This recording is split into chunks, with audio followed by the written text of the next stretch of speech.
السلام علیکم ورحمۃ اللہ وبرکاتہ۔ بھگوان میری مدد کرے گا، یہ کہنا کیسا ہے؟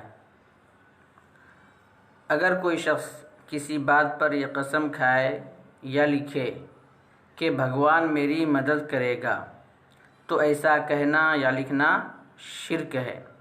ایسے شخص کو فوراً استغفار کرنا چاہیے، کیونکہ مدد تو صرف اور صرف اللہ تعالیٰ سے ہی مانگنا جائز ہے، بھگوان کا وہ مفہوم نہیں جو خدا کا ہے۔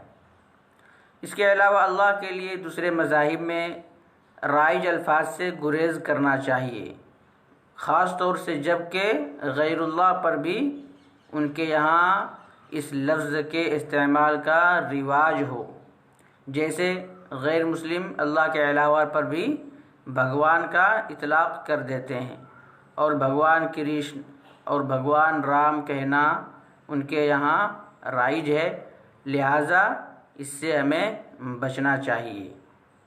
السلام علیکم۔